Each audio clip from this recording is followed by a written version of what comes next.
తెచ్చినాయి పైసలు? 200 కోట్లు ఖర్చు పెట్టి అందాల పోటీలు పెట్టినాం. అందాల పోటీలతోని ఎవరికన్నా కడుపు నింపుతారా? ఇప్పటికున్నాయి వాట్లు.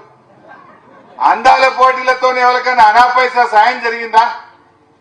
వాళ్ళు ఒక ఆమె బ్రిటన్ ఆమె ఇంగ్లాండ్ ఆమె చెప్పిపోయింది.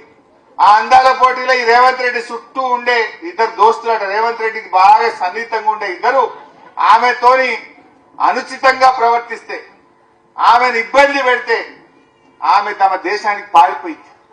రేవంత్ రెడ్డి దోస్తులు ఆమెను ఇబ్బంది పెట్టింది అందాల పోటీలకు వచ్చిన వాళ్ళని.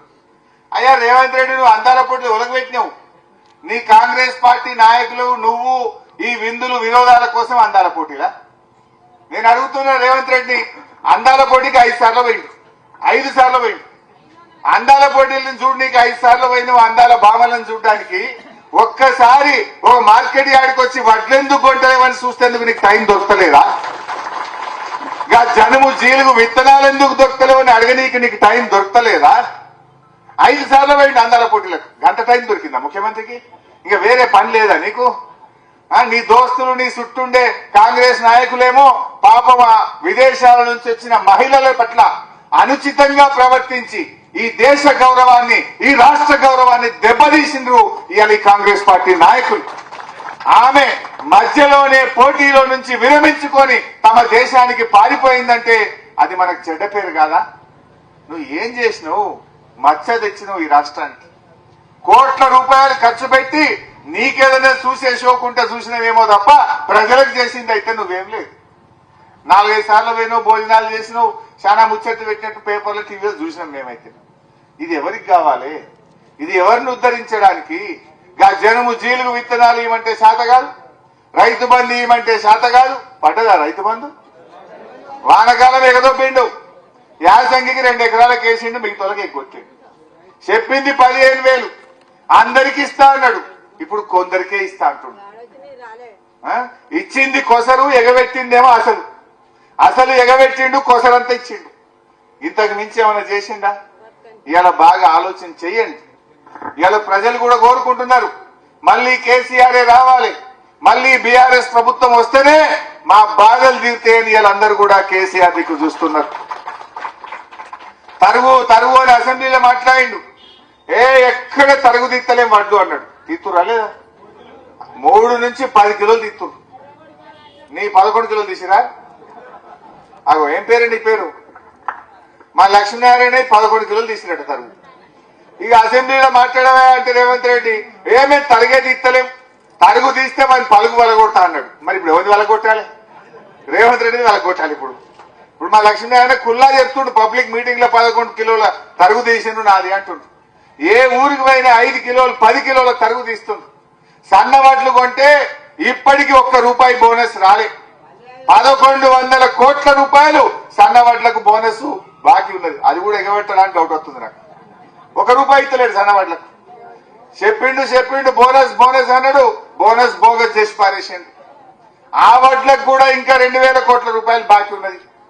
తెల్లారే ఇస్తున్నా అన్నాడు పైసలు, కానీ 10 రోజులైనా 15 రోజులైనా వడ్ల పైసలు పడతలేవు. బోనస్ అయితే అసలే పడతలేదు.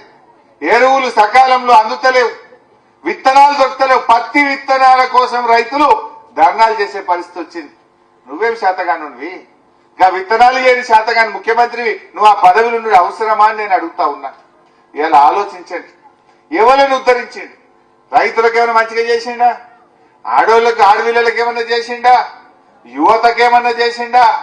మొదటి సంవత్సరమే 2 లక్షల ఉద్యోగాలు ఇస్తా అన్నాడు, కానీ తిప్పి కొట్టే 10,000 ఉద్యోగాలు కూడా ఇయ్యలే. కేసీఆర్ నోటిఫికేషన్ ఇచ్చి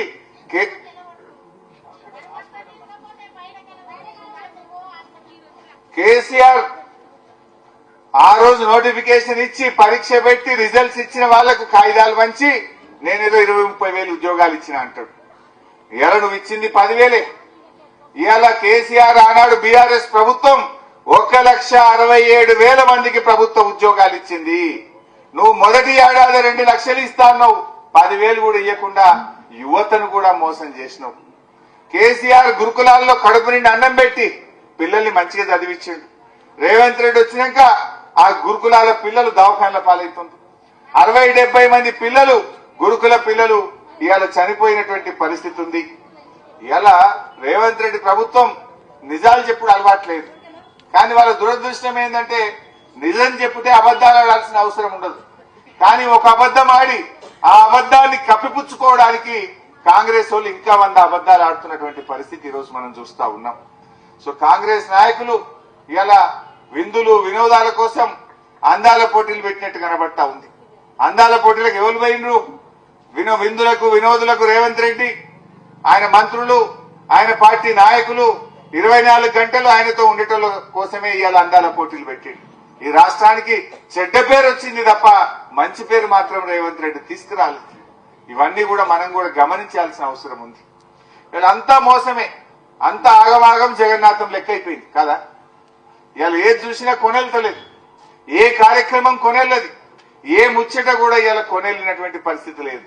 మా మూసి సుందరీకరణ అన్నాడు, మూసి మధ్యలో మునిగిపీకింది, మళ్ళా సప్పులు లేదు. అదేందో హెచ్సియు దగ్గర భూములకు పంచాయతీ పెట్టిండు, అది పోయింది సుప్రీంకోర్టు మొట్టికాయలు వేసిండు. కంచె గచ్చిపోలి మొట్టికాయలు పడ్డాయాలే రేవంత్ రెడ్డికి. కంచెలోనే జైలు కట్టి లోపలేసి పారేస్తా అన్నారు వాళ్ళు. దెబ్బకు మళ్ళీ సప్పులు లేకుండా అయిపోయింది. ఏదన్నా కొనెళ్ళిన కార్యక్రమం ఉన్నదా? హైడ్రా అంటివి, వాని పేరు చెప్తివి, వీని పేరు చెప్తివి, తోక ముడిస్తేవి. ఇవాళ ఒక్కటి ఆలోచించింది, ఇదే మన తీగుల్లా మన జగదేవ్పూర్లా కేసీఆర్ ఉన్నప్పుడు మన భూముల విలువ పెరిగిందా లేదా? ఆనాడు కేసీఆర్ రాకముందు 10 లక్షలకు ఎకరం ఉంటే కేసీఆర్ వచ్చినాక 50 లక్షలు కోటి రూపాయలు అయింది. అయిందా లేదా? ఎవరన్నా ఆపదవాడో పిల్లల పెళ్లిలకో ఏదన్నా దవాఖానకో పిల్లల చదువులకో ఓ అద్దెకరం అమ్మితే మంచిగా 50 లక్షలు వచ్చినాయి. ఇవాళ ఎవడన్నా కొనటోడు ఉన్నాడా? అరే జరా ఇంట్లో పెళ్లి ఉన్నదిరా భయ్, ఒక ఎకరం తీసుకోంటే వద్దు నాకు వద్దని అటే విత్తుండవాడు. హైదరాబాద్కి వెళ్ళి కార్లు వస్తుండే బంద్ అయింది. వస్తున్నాయా? ఇటు మొగానే కార్లు వస్తున్నాయా?